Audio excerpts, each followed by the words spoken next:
भारत आज एक ऐसे मोड़ पर खड़ा है जहां वित्त, कौशल और रणनीति से जुड़े बड़े बड़े फैसले लिए जा रहे हैं।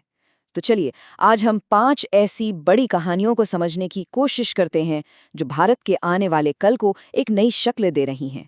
तो सबसे पहला और बड़ा सवाल जो उठता है वो ये है कि केंद्र और राज्यों के बीच पैसों का बंटवारा किस तरह से बदल रहा है और इसका हम सब पर क्या असर पड़ सकता है। फिर एक और सवाल है जिस पर हमें सोचना होगा। भारत की एक बहुत बड़ी स्किल बिल्डिंग योजना आखिर अपने तय किए गए लक्ष्य से इतनी दूर क्यों है?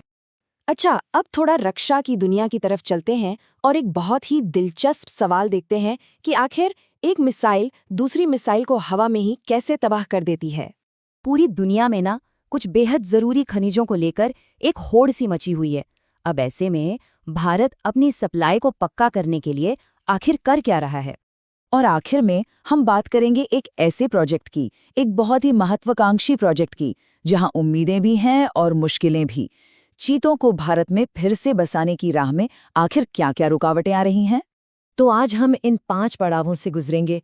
वित्त आयोग के सामने खड़ी दुविधा, स्किल इंडिया की बहुत बड़ी चुनौती, मिसाइल डिफेंस के पीछे का विज्ञान, जरूरी खनिजों को हासिल करने की ग्लोबल रेस और चीता प्रोजेक्ट की जमीनी हकीकत। तो चलिए, सबसे पहले बात करते हैं पैसे की। देखिए, भारत में एक बहुत ही अहम संस्था है वित्त आयोग। इसका काम ये तय करना है कि सरकार की जो कमाई होती है वो केंद्र और राज्यों के बीच कैसे बंटेगी, और यहीं पर ना एक बड़ी खींचतान चल रही है। देखिए, ये कोई ऐसी वैसी कमेटी नहीं है। हमारे संविधान का अनुच्छेद 280 इसे ये शक्ति देता है कि ये केंद्र और राज्यों के बीच एक वित्तीय संतुलन बनाने के लिए अपनी सिफारिशें दे। तो इसको ना ऐसे समझिए। पहला बंटवारा होता है वर्टिकल, मतलब केंद्र अपने खजाने से टोटल कितना पैसा सभी राज्यों को एक साथ देगा।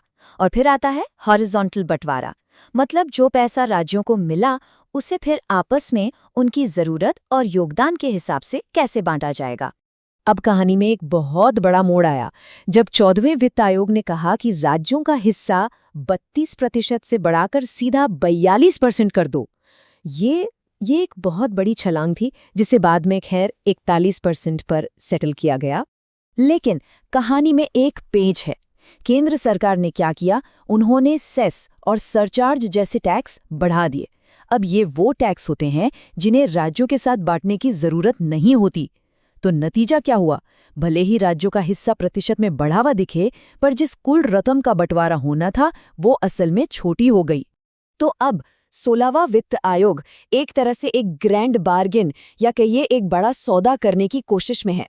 वो राज्यों से कह रहा है कि देखो, आप कम प्रतिशत हिस्से पर मान जाओ और बदले में हम क्या करेंगे? हम बंटवारे वाले कुल पैसे को ही बड़ा कर देंगे, मतलब सेस और सरचार्ज घटाकर।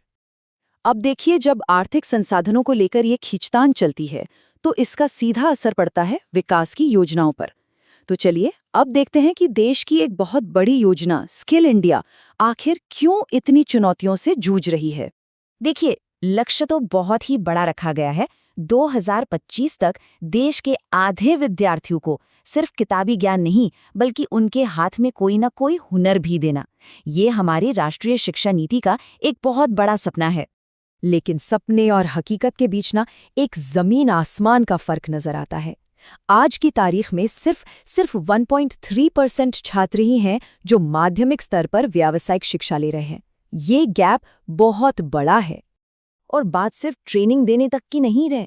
प्रधानमंत्री कौशल विकास योजना के जो आंकड़े हैं वो बताते हैं कि जिन लोगों ने ट्रेनिंग ली उनमें से आधे से भी ज्यादा, मतलब सोचिए 59% लोगों को नौकरी नहीं मिली। ये इस प्रोग्राम की कामयाबी पर एक बहुत बड़ा सवाल खड़ा करता है। तो सवाल उठता है कि इसे ठीक कैसे करें। इसके लिए ना 3 नए आइडियाज सामने रखे गए हैं। पहला, छात्रों को सीधे स्किल लोन दिया जाए ताकि वो अपनी पसंद का मार्केट में चलने वाला कोर्स कर सकें।